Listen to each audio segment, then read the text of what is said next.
Halo, perkenalkan nama saya Sarah Patricia dari program studi agribisnis kelas D. Di sini saya kelompok 9 praktikum budidaya ternak unggas. Di sini saya akan melakukan acara kedua mengenai anatomi, fisiologis, dan identifikasi penyakit ternak unggas. Berikut videonya. Nah, yang pertama kita akan menyembelih ayam terlebih dahulu.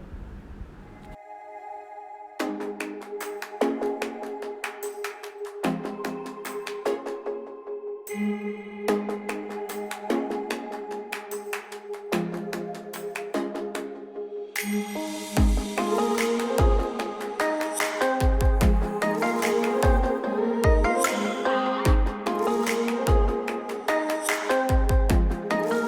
sini saya akan menjelaskan pertama mengenai organ eksterior dari unggas, yaitu ayam.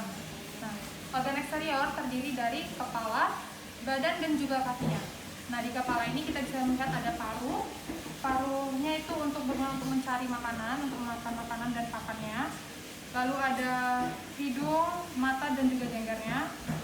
Dan lalu ini lehernya dan ini badannya. Badan itu terdiri dari sayap dan yang juga dilapisi dengan bulu. Nah, bulu ini berguna untuk menghangatkan suhu tubuh dari ayam tersebut. Dan yang terakhir adalah kakinya. Kakinya memiliki kuku dan juga jari-jari berwarna kuning. Selanjutnya dilakukan dengan pengulitan ayam untuk melihat organ-organ interior pada ayam.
Pada bagian ini dilakukan pengangkatan pada organ interior ayam.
interior. Yang pertama itu saya akan menjelaskan mengenai sistem pencernaan dari unggas ayam. Nah, pada unggas ayam nanti pakan masuk ke dalam rongga mulut dan disalurkan melalui esofagus ke dalam tembolok. Nah, di dalam tembolok inilah tempat pakan diproses. Nah, setelah pakan diproses di dalam tembolok, maka masuk ke dalam proventriculus yang ini. Nah, di sini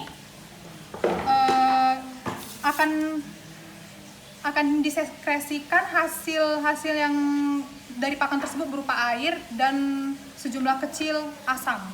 Nah, setelah masuk di proventriculus, maka selanjutnya ke ampela. Di ampela ini tempat terjadinya pencernaan secara fisik.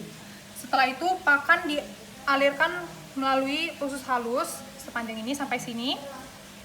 Nah, usus halus ini untuk menyerap sari-sari makanan. Lalu di sini ada sekum 2 dan juga usus besar yang berguna untuk menyerap air dan keseimbangan elektrolit. Setelah itu ada kloaka, tempat muara pembuangan pakan. Selanjutnya di sini saya akan menjelaskan mengenai sistem respirasinya. Nah, di bagian ini pertama kita masuk ke hidung. Hidung ini adalah organ luar yang berhubungan langsung ya dengan lingkungan, karena dia sebagai tempat keluar masuknya oksigen dan juga karbon dioksida dari dalam tubuh ayam ke keluar tubuh ayam. Nah, selanjutnya ini ada laring yang ini. Nah, itu sebagai di sini ada katup yang akan membuka dan menutup saat ayam bernafas. Selanjutnya ini ada trakea yang ini. Di sini trakea ini akan merupakan tabung pipa yang membawa udara pada paru-paru nantinya. Setelah itu pada ujung trakea terdapat cabang yang dinamakan bronkus. Nah, itu untuk memisahkan antara paru-paru kanan dan juga paru-paru kiri.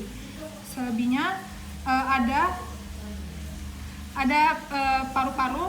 Di sini ada paru-paru kanan dan paru-paru kiri. Di paru-paru kanan memiliki 3 gelambir, lalu di paru-paru kiri ada 2 gelambir. Nah, di paru-paru inilah tempat oksigen atau udara itu diproses.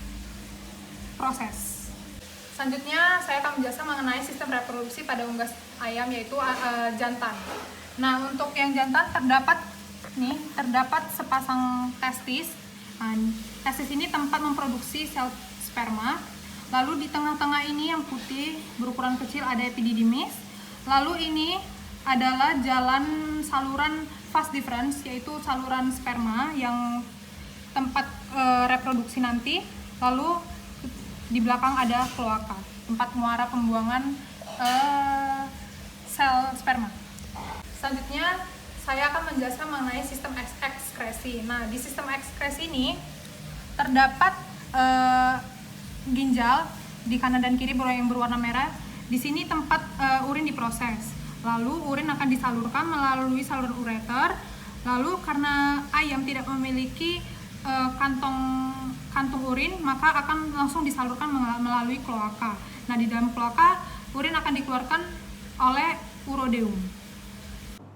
Selanjutnya saya akan menjelaskan mengenai penyakit pada unggas. Nah, yang pertama ada tetelo atau endi atau juga biasa disebut dengan samper ayam, yang merupakan salah satu penyakit akut dan menular yang terjadi pada unggas. Nah, ini terjadi akibat adanya infeksi viral yang menyebabkan gangguan pada pernafasan. Nah, penyakit ini biasanya menular melalui mulut, rongga hidung, melalui debu ataupun udara.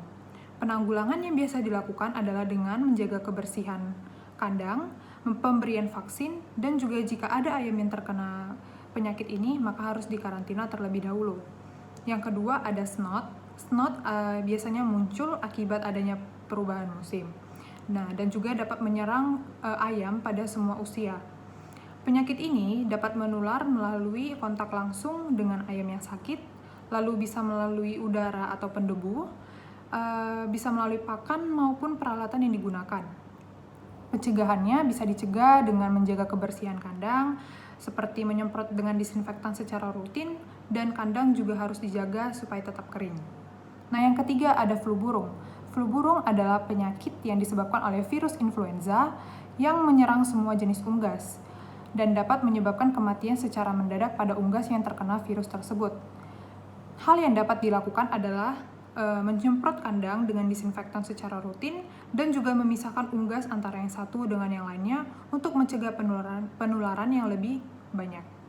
Sekian video acara 2 mengenai anatomi, fisiologi, dan identifikasi penyakit pada unggas. Mohon maaf jika ada salah kata, saya ucapkan terima kasih.